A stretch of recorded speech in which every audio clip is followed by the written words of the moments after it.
મિત્રો, નવા લગ્ન કરીને આવેલી એક વહુ સાથે રાજકોટ શહેરની અંદર કંઈક એવી ઘટના બને છે કે જેની તમે કલ્પના પણ નહીં કરી હોય.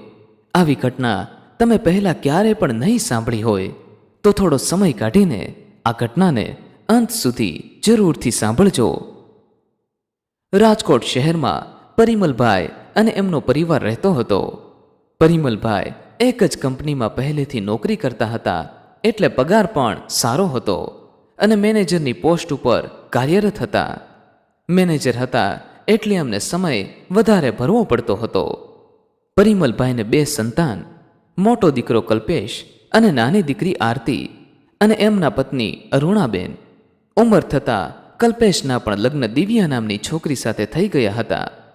દિવ્યા એકદમ ભોળી અને શાંત સ્વભાવની હતી. કલ્પેશ દૂધની ડેરીનો ધંધો કરતો હતો, એટલે તેને સવારમાં વહેલું જવું પડતું હતું. ઘરમાં બધું બરાબર ચાલતું હતું, પરંતુ કહેવાય છે ને કે જો ઘરમાં સાવ શાંતિ હોય તો એ ઘર ના કહેવાય. ઘરમાં થોડી ઘણી માથાકૂટ તો થવી જ જોઈએ. એવી રીતે જ અરુણાબેનના ઘરમાં પણ થયું. એક દિવસ મહેમાન આવ્યા હતા. અરુણાબેનથી મોટા બેન એ દિવસે સવારમાં અરુણાબેન ગુસ્સામાં જ તેની વહુને કહેવા લાગ્યા, ખબરદાર વહુ, જો હવે તમે અહીંયાથી ઊભા થવાની કોશિશ કરી છે તો હું જ્યાં સુધી તને ના કહું ત્યાં સુધી તું અહીંયા જ ચૂપચાપ બેસી રહે છે. અહીંયાથી હલવાની પણ કોશિશ ના કરતી. સાસુમાનો આટલો બધો ગુસ્સો જોઈને દિવ્યાની આંખોમાં આંસુ આવી ગયા. તે રડતા રડતા જ પૂછવા લાગી, માજી, મેં એવું શું કર્યું કે તમે મારા ઉપર આટલો બધો ગુસ્સો કરી રહ્યા છો? એટલે આરતીએ પણ તરત જ તેની માને કહ્યું, માં, ભાભીએ એવું શું કર્યું કે તમે તેમના ઉપર આટલો બધો ગુસ્સો કરી રહ્યા છો? એટલે અરુણાબેને કહ્યું, દિવ્યાએ શું કર્યું અને શું નથી કર્યું એ તો બધી સાંજે ખબર પડશે, પરંતુ આજે આખો દિવસ આ મારી સામે જ બેસેલી રહેશે. તેને અહીંયાથી ઊભી થવાની જરૂર નથી. વહુ, હું તને જ્યાં સુધી ના કહું ત્યાં સુધી તું અહીંયાથી હલીશ પણ નહીં. અરુણાબેનનો ગુસ્સો જોઈને દિવ્યા અને તેની દીકરી આરતી બંને એકદમ ડરી ગઈ હતી. જો કે આરતી તો મનોમન ખુશ થઈ રહી હતી. એ તો વિચારી રહી હતી કે આજે સાંજે તો કલ્પેશભાઈ ઘરે આવશે એટલે આ બધું જોવાની મજા પડી જશે. ભાઈ આવશે એટલે ભાભીને સારી રીતે બધું સંભળાવશે. અત્યારે તો માએ તેને પોતાની રીતે સજા સંભળાવી દીધી હતી. અરુણાબેને દિવ્યાને પોતાના રૂમની અંદર એક ખૂણામાં બેસાડી દીધી હતી, પરંતુ અરુણાબેન થોડા વહેલો ગુસ્સો કરી બેઠા હતા. તેમણે ખોટા સમયે આ પગલું ભરી લીધું હતું. સાંજ સુધીમાં તો બધા માણસના વિચાર ફરી જાય છે, કારણ કે હજુ તો સવારનો સમય હતો. હજુ તો સવારનો નાસ્તો બનાવવાનો, બપોર માટે જમવાનું બનાવવાનું, એ બધું તો કામકાજ હજુ બાકી જ પડ્યું હતું. બસ બધાએ હજુ તો ચા પીધી હતી. ખબર નહીં અચાનક જ અરુણાબેનને જાણે કઈ વાત ઉપર ગુસ્સો કરી બેઠા હતા. તેઓ તો અચાનક જ દિવ્યા ઉપર ભડકી ગયા હતા. બિચારી દિવ્યાને તો સાસુમાના ડરને લીધે ઊભું થવાની પણ હિંમત નહોતી થઈ રહી. એ તો ચૂપ બેઠી બેઠી બિચારી મનોમન વિચારી રહી હતી કે આખરે એવું તે શું ભૂલ કરી છે કે માજી મને સવારમાં બધાની સામે બેઇજ્જત કરી રહ્યા છે. ખૂબ જ હિંમત કરીને તેણે એકવાર માજીને પૂછવાની કોશિશ કરી, માજી, એવું તે શું થઈ ગયું કે તમે મારી ઉપર આટલો બધો ગુસ્સો કરી રહ્યા છો? જો મેં કોઈ ભૂલ કરી હોય તો તમે મને જણાવો. એટલે અરુણાબેને ગુસ્સામાં જ કહ્યું, વહુ, હાથ પગની સાથે સાથે જીભ પણ ના ચાલવી જોઈએ. મેં જેટલું કહ્યું એટલું જ તારે કરવાનું છે. હવે એક શબ્દ પણ આગળ બોલતી નહીં, બાકી મારાથી ખરાબ કોઈ નહીં હોય. તો પણ દિવ્યાએ કહ્યું, માજી, હજુ તો સવારનો નાસ્તો પણ બનાવવાનો બાકી છે. જો હું આમ બેસીને રહીશ તો તમે બધા નાસ્તો શેનો કરશો? એટલે અરુણાબેને ગુસ્સામાં જ કહ્યું, વહુ, તને શું લાગે છે તું નાસ્તો બનાવીશ પછી જ અમે નાસ્તો કરીશું? જો તું નાસ્તો નહીં બનાવે તો અમને નાસ્તો કરવા માટે નહીં મળે. વહુ, એક વાત કાન ખોલીને સાંભળી લેજો, અમે કે તારા નાસ્તા વગર ભૂખ્યા નહીં રહીએ. દીકરી આરતી, તું રસોડામાં જઈને બધા માટે નાસ્તો બનાવી નાખ. આ સાંભળીને આરતીએ પણ કહી દીધું, માં, અત્યારે સવારમાં મારે નાસ્તો બનાવવાનો? મારાથી સવારમાં જાગીને કંઈ કામ નથી થઈ શકતું. આરતીની વાત સાંભળીને અરુણાબેનને ગુસ્સો આવી ગયો. એટલે અરુણાબેને આરતીને પણ કહી દીધું, મેં તને એકવાર કહ્યું તેમાં તેને સમજાઈ નથી રહ્યું. તું કંઈ પણ બોલ્યા વગર રસોડામાં જઈને બધા માટે નાસ્તો બનાવી નાખ. મારે કોઈનું કંઈ સાંભળવું નથી. હું જેટલું કહું એટલું કામ થઈ જવું જોઈએ. હું કોઈની પણ ના નહીં સાંભળું. હું કહું એમ રહેવું હોય એ આ ઘરમાં રહી શકે છે, નહીંતર સ્વેચ્છાએ આ ઘરને મૂકીને જઈ શકે એમ છે. આજે પોતાની માનું આવું રૂપ જોઈને આરતી ડરી ગઈ. તે બીકમાં અને બીકમાં રસોડામાં નાસ્તો બનાવવા માટે જતી રહી. તે મનોમન બબડવા લાગી, આજે માને શું થઈ ગયું છે? સવાર સવારમાં મહાકાળી માનું રૂપ ધારણ કરી લીધું છે. ખબર નહીં માને શેનું ભૂત સવાર થઈ ગયું છે. બસ કંઈ પણ જોયા જાણ્યા વગર બધા ઉપર ગુસ્સો કરવા લાગે છે. માનો આટલો બધો ગુસ્સો જોઈને આરતી બધા માટે નાસ્તો બનાવવા લાગી. પરંતુ તેને કંઈ સમજાય નહોતું રહ્યું કે બધા માટે નાસ્તો શું બનાવો. એટલી વારમાં જ બહારથી અરુણાબેનનો અવાજ આવ્યો, આરતી, બટેકા પડ્યા છે, બધા માટે આલુ પરોઠા બનાવી નાખ. વધારે તારે કંઈ મહેનત કરવાની જરૂર નથી. માની વાત સાંભળીને આરતીનું મોઢું ખુલ્લું રહી ગયું. માં, આલુ પરોઠા બનાવવામાં તો બટેકાને બાફવા પડે, તેમાં તો ઘણો બધો સમય લાગી જાય. આલુ પરોઠા બનાવવામાં કેટલી મહેનત કરવી પડે છે. માં, અત્યારે મારાથી આલુ પરોઠા નહીં બની શકે. હું બધા માટે ચા ભાખરી બનાવી નાખું છું. એટલે અરુણાબેને કહ્યું, મેં તને આલુ પરોઠા બનાવવાનું કહ્યું છે, એટલે તારે આલુ પરોઠા જ બનાવવાના છે. હવે વધારે કંઈ પણ બોલતી નહીં. આ સાંભળીને આરતી બિચારી ડરી ગઈ. તેણે પોતાનું મોઢું બગાડીને આલુ પરોઠા બનાવવામાં લાગી ગઈ. સાસુમાની બીકના લીધે બિચારી દિવ્યાની તો હાલત ખરાબ થઈ ગઈ હતી. એ તો બિચારી ગુનેગારની જેમ એક ખૂણામાં ચૂપચાપ બેઠી હતી. 1 કલાક પછી આલુ પરોઠા બનાવીને માને નાસ્તો કરવા માટે આપ્યો. એટલે અરુણાબેને કહ્યું, આરતી, તારી ભાભીને પણ નાસ્તો કરવા આપી દેજે. એટલે આરતીએ કહ્યું, માં, ભાભીને શા માટે નાસ્તો કરવા આપવાનો છે? હવે હું ભાભીને પણ નાસ્તો તૈયાર બનાવીને આપું? તેઓ જાતે ઊભા થઈને નથી લઈ શકી એમ? મેં નાસ્તો બનાવી તો આપ્યો છે, પરંતુ હવે મારે તેમને ત્યાં બેઠા બેઠા આપવું પડશે. ભાભીને ભૂખ લાગી હશે તો ઊભા થઈને બહાર આવીને નાસ્તો કરી લેશે. હું કંઈ તેમને રૂમમાં નાસ્તો આપવા નથી જવાની. આરતીના આવા શબ્દો સાંભળીને અરુણાબેને કહ્યું, આરતી, હું તને જેટલું કહું છું એટલું જ કામ અત્યારે તારે કરવાનું છે. વધારે તારો મગજ ચલાવવાની જરૂર નથી. ખબર નહીં આજે તો સવારમાંથી જ અરુણાબેનનો મગજ ખરાબ હતો. તેઓ બધાની સાથે ગુસ્સામાં વાતો કરી રહ્યા હતા. કોઈની સાથે પણ શાંતિથી વાત નહોતા કરી રહ્યા. આજે તો આરતીએ ચૂપચાપ પહેલી વાર દિવ્યાને પોતાના હાથેથી બનાવેલો નાસ્તો આપવા માટે ગઈ હતી.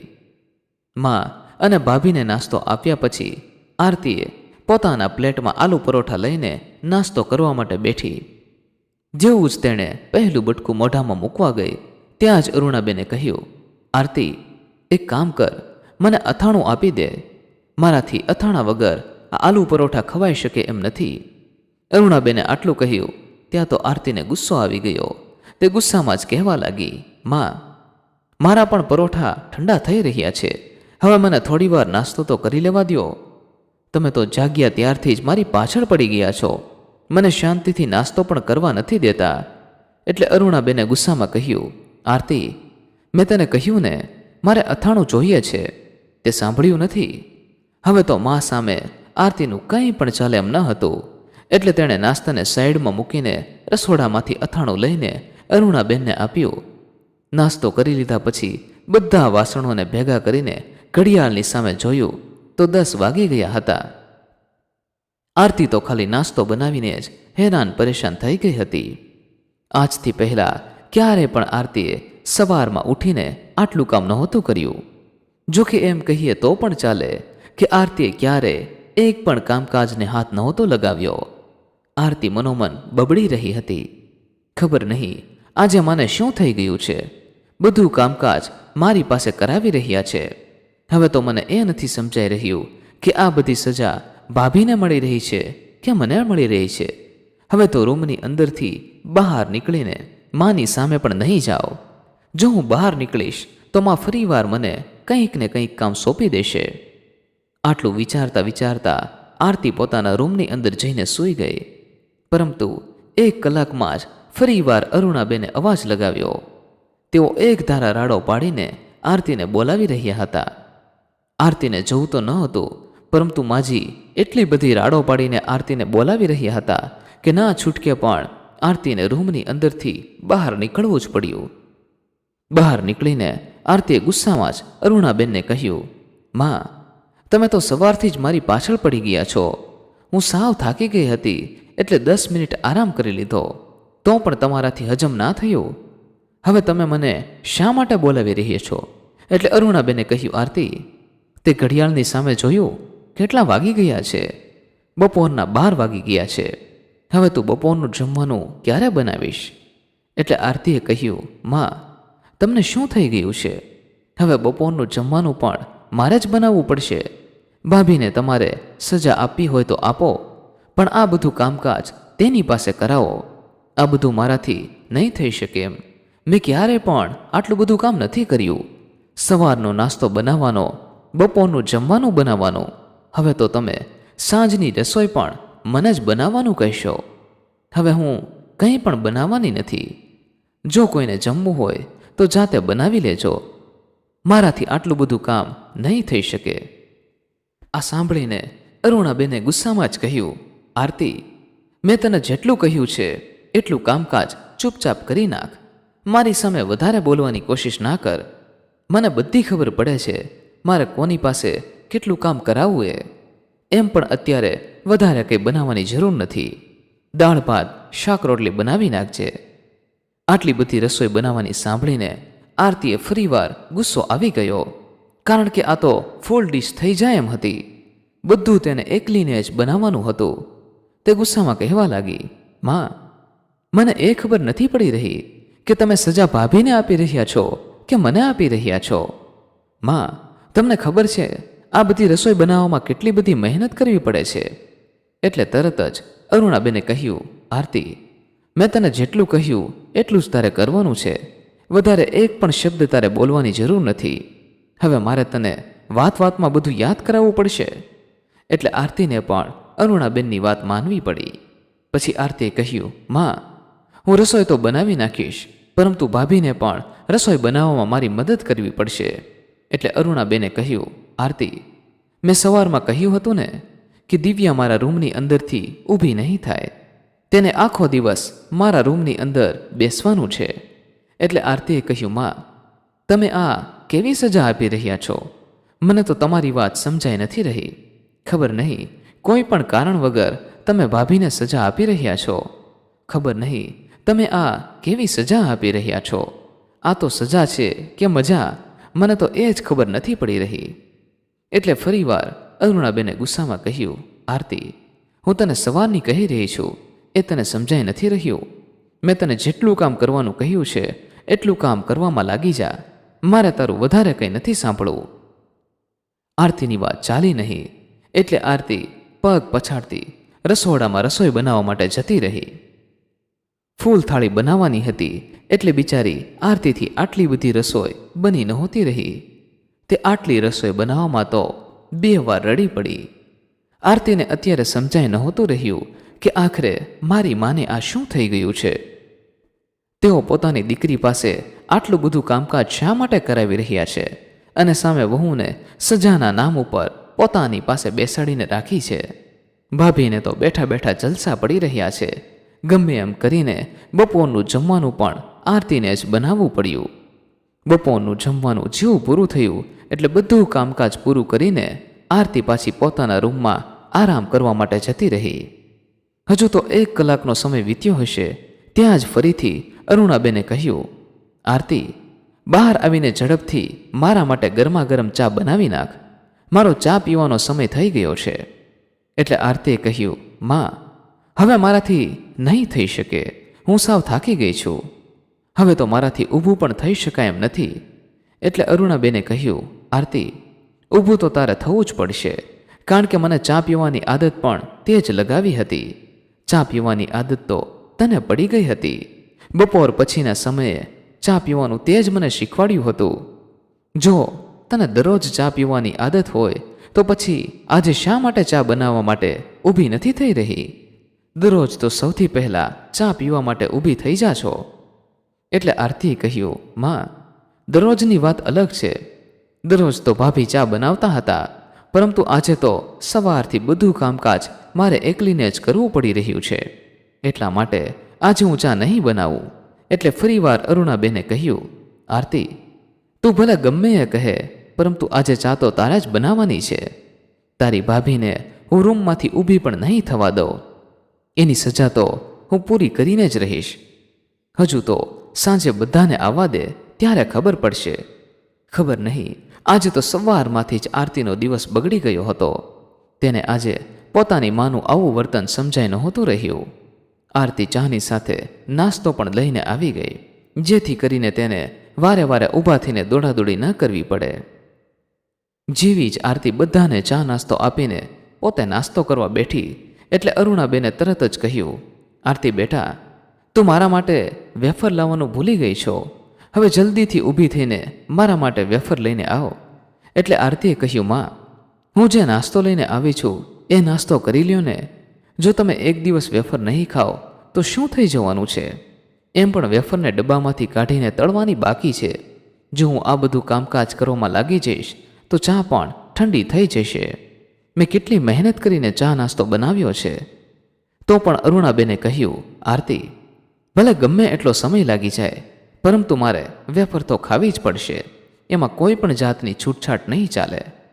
માની જીદની સામે આરતીની એક પણ વાત ન ચાલી. તેને ઊભું નહોતું થવું તો પણ ઊભું થવું પડ્યું. જ્યારે તે વેફર લઈને આવી તો માજીએ બીજો બધો નાસ્તો ખાઈ લીધો હતો. નાસ્તો બધો પૂરો થઈ ગયો હતો. એટલે આરતીએ ગુસ્સામાં કહ્યું, માજી, જો તમારે વેફર ના ખાવી હોય તો શા માટે મને વેફર લેવા માટે મોકલી દીધી હતી? તમારા લીધે તો મારી ચા પણ ઠંડી થઈ ગઈ અને તમે તો મારો નાસ્તો પણ ખાઈ ગયા છો. એટલે અરુણાબેને કહ્યું, દીકરી, હવે તું નાસ્તો કરી લે. આટલી વારમાં કંઈ ચા ઠંડી નથી થઈ જતી. તારે અત્યારે ગમે એ બહાના જોઈએ છે. માનો આવો જવાબ સાંભળીને આરતીને વધારે ગુસ્સો આવી ગયો. આજે તો માના આટલા બધા અત્યાચારો સહન કરીને જેમ તેમ રીતે આરતીનો દિવસ ગુજરી રહ્યો હતો. આરતીને કંઈ પણ સમજાય નહોતું રહ્યું કે આ બધું શું થઈ રહ્યું છે. હવે તો આરતીને સાંજનું જમવાનું બનાવવાની બીક લાગી રહી હતી. ખબર નહીં, આખો દિવસ તો મારી પાસે કામ કરાવ્યું છે, હવે તો સાંજનું જમવાનું પણ મારે જ બનાવવું પડશે. આરતીએ મનોમન નક્કી કરી લીધું કે હવે ભલે ગમે એ થઈ જાય, પણ સાંજની રસોઈ તો હું નહીં જ બનાવું. આરતી જેવું વિચારી રહી હતી એવું જ થયું. આરતી નાસ્તો કરી બધું કામકાજ પતાવીને આરામ કરવા માટે પોતાના રૂમની અંદર ગઈ. ત્યાં જ થોડી વારમાં ફરીથી અરુણાબેનનો અવાજ સંભળાયો, આરતી, હવે સાંજનું જમવાનું બનશે કે નહીં? આજે સાંજે અમારે જમવાનું છે કે ભૂખ્યા જ સૂઈ જવાનું છે? એટલે આરતીએ વળતો જવાબ આપ્યો, માં, હવે ભાભીને તમારા રૂમની અંદરથી આઝાદ કરો. તમારે સજાની ચક્કરમાં તો મારી તબિયત ખરાબ થઈ રહી છે. એટલે અરુણાબેને પણ વળતો જવાબ આપ્યો, દીકરી, એક દિવસમાં કંઈ તબિયત ખરાબ નથી થઈ જતી. અત્યારે સાંજે તો તારે વધારે કંઈ બનાવવાનું પણ નથી, ખાલી શાક રોટલી જ બનાવવાની છે. આ સાંભળીને આરતીને પોતાનું મોઢું બગાડીને પગ પછાડીને કંઈ પણ આગળ વધારે બોલ્યા વગર જ પાછી રસોડામાં જતી રહી. તેણે મહા મહેનતે શાક રોટલી બનાવ્યું. આરતીએ ક્યારેય આટલું બધું કામ નહોતું કર્યું, એટલે તેને ઘણી મુશ્કેલીઓ પડી રહી હતી. જેમ તેમ કરીને તેણે સાંજની રસોઈ પણ બનાવી નાખી. આરતીને આજે મનોમન ઘણો ગુસ્સો આવી રહ્યો હતો. એ સાંજ પડવાની રાહ જોઈ રહી હતી. મિત્રો, આગળની ઘટનામાં શું બન્યું તેની વાત કરીએ તેના પહેલાં જે પણ મિત્રો આપણો રેગ્યુલર વિડીયો નિહાળી રહ્યા છે અને રેગ્યુલર આપણા વિડીયોમાં કોમેન્ટ કરી રહ્યા છે, તે લોકોના નામ અમે આનંદ સાથે અહીં ઉલ્લેખ કરી રહ્યા છીએ. તે નામ આ પ્રમાણે છે: રમેશભાઈ પંચાલ, અમેરિકાથી ઉર્મિલાબેન પારેખ, યુકે લંડનથી ભારતીબેન પીઠવા, ચાંદખેડાથી મીનાબેન, ભરતભાઈ પટેલ, લલિતભાઈ પરમાર, સ્વાતિબેન શ્રીમાલી, નાઈ મંજુલાબેન, શૈલેષભાઈ ઠાકોર, કાનજીભાઈ ગોહિલ, લુઈસ્ટરથી સરોજબેન આડેદરા, વડોદરાથી વૈશાલીબેન રાઠવા, હેમાબેન વસાવા, ઠાકોર કનૈયાજી, પ્રકાશભાઈ દવે, દરબાર હરપાલસિંહ, ગઢવી સોનલબેન, અવંતિકાબેન પટેલ, સુરતથી ઋષિતાબેન પટેલ, જગદીશભાઈ કટારા, રસિકભાઈ લાડવા, મુંબઈથી પ્રવીણાબેન ગોર, રમેશભાઈ ઠક્કર, હર્ષાબેન પટેલ, દીપાલીબેન લુણગારિયા, ભીમજીભાઈ સકપરિયા, નિલેશભાઈ શાહ. ત્યાર પછીનું નામ છે સુરતથી સમીમ ખાન, રૂપેશભાઈ રાઠોડ, ચંદુભાઈ સોલંકી. આ બધા જ મિત્રો આપણા આગળના વિડીયોમાં ખૂબ સરસ મજાની કોમેન્ટ કરી રહ્યા છે, જેમનો અમે હૃદયપૂર્વક આભાર માનીએ છીએ. વહાલા મિત્રો, જો આમાંથી કોઈ પણ લોકોના નામ બાકી રહી જતા હોય તો આવતા એપિસોડમાં અમે જરૂરથી તે નામનો ઉલ્લેખ કરવાની કોશિશ કરીશું. પરંતુ આપ દરેક એપિસોડમાં કોમેન્ટ કરતા રહો, સાથે આપનું નામ પણ લખતા રહો, જેથી અમને આપના નામ બોલવામાં સરળતા રહે. અને ખાસ વહાલા મિત્રો, અહીં નોંધ લેશો કે જે પણ મિત્રોએ ચેનલને સબસ્ક્રાઇબ કરેલી હશે અને વિડીયોને લાઇક કરેલો હશે તેના નામ જ ઉલ્લેખ કરવામાં આવશે, જેથી ખાસ કોમેન્ટની સાથે આપનું નામ પણ લખતા રહેવું. આપનું નામ વાંચીને તમારા સગા વહાલા જો આપણા વિડીયો જોતા હશે તો તે પણ તમારા ઉપર ગર્વ કરશે. તો ચાલો મિત્રો, હવે આગળની ઘટનામાં શું બન્યું તેની વાત કરી લઈએ.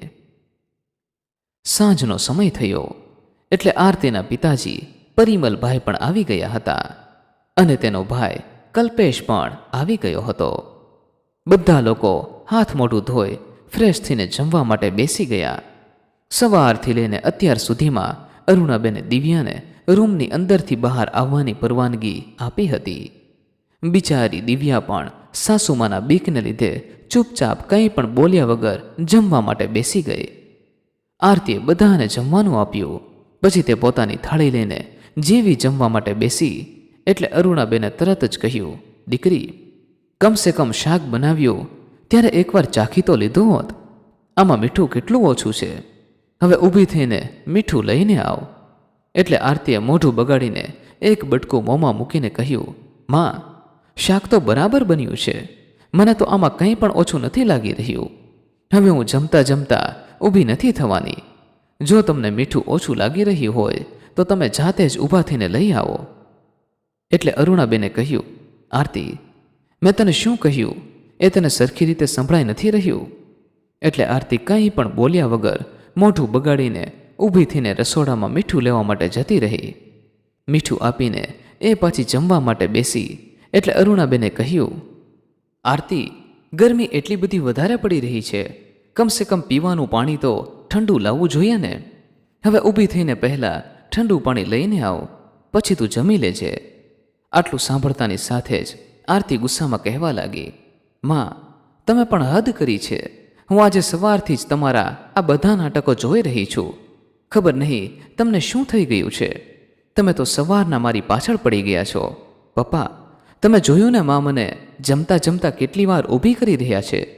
મારું જમવાનું પણ ઠંડુ થઈ ગયું છે. ખબર નહીં સવારથી માને શું થઈ ગયું છે. તેઓ મારી સાથે આવો જ વર્તાવ કરી રહ્યા છે.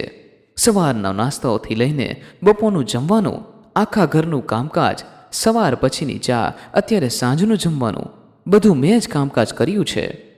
તેમણે મને સવારમાં નાસ્તો કે પછી બપોરે જમવાનું અને અત્યારે જમવાનું પણ શાંતિથી નથી જમવા દીધું. તેઓ મને વારે વારે ઊભા કરી રહ્યા છે. તેમની આવી હરકતોના લીધે હું સરખી રીતે જમી પણ નથી શકી. જમતા જમતા 3-4 વાર ઊભા થવામાં જ ભૂખ મરી જાય છે. મને જમતા જમતા ઊભા થવાની જરા પણ ટેવ નથી. માં, તમને આ બધું શું થઈ ગયું છે? કમસે કમ તમે તમારી દીકરીને તો માણસ સમજો. ખબર નહીં તમે આ કેવી સજા આપી રહ્યા છો. ભાભીએ તો સવારથી લઈને અત્યાર સુધી એક પણ કામકાજ નથી કરાવ્યું. બસ તમે તો તેમને આખો દિવસ તમારા રૂમની અંદર બેસાડીને રાખી છે. તેમને તો સમયસર નાસ્તો, જમવાનું, ચા પાણી પણ મળી ગયા છે અને હું સવારમાંથી આ ઘરની નોકરાણી બનીને કામ કરી રહી છું.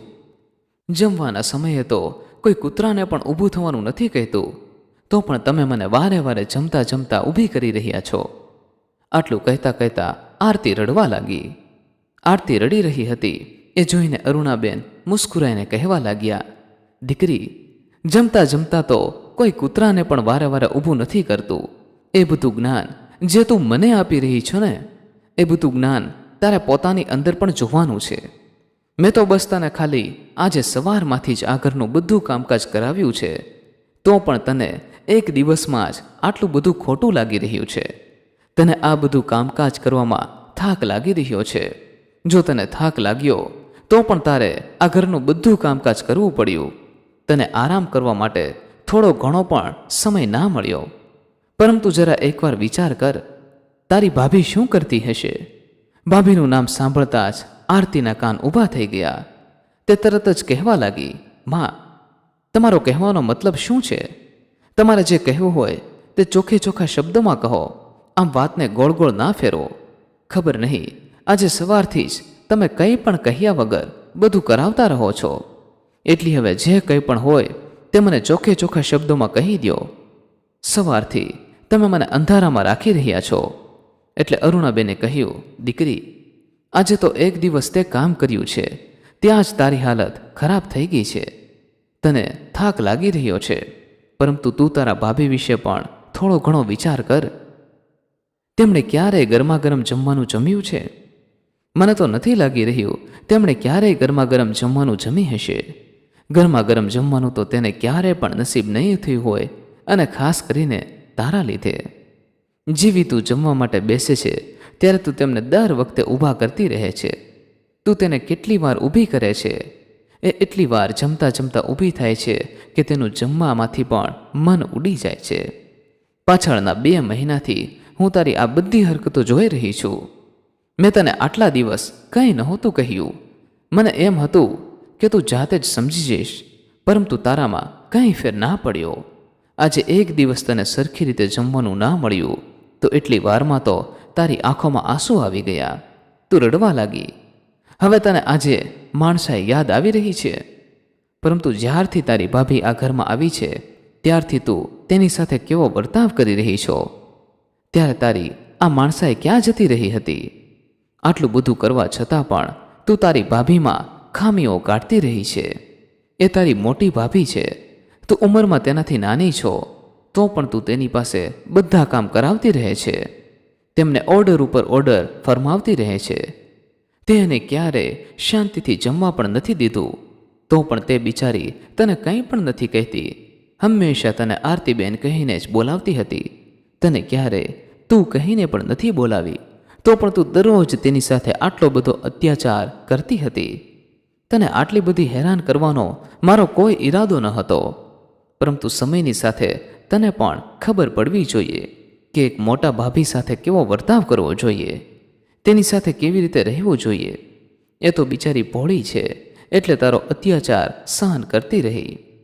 આજે પણ તે મારી સામે એક પણ શબ્દ ના બોલી. તેનો કાંઈ વાંક ન હતો, તો પણ તે આખો દિવસ એક જ જગ્યાએ બેસેલી રહી. મને તો એના ઉપર દયા આવી રહી છે. અરુણાબેનની આ વાત સાંભળીને આરતીએ કહ્યું, માં, હવે મને તમારી વાત સમજાઈ રહી છે.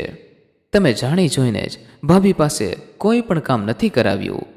તમે સવારના મારી સામે ખોટું બોલીને મારી સાથે કામ કરાવતા રહ્યા.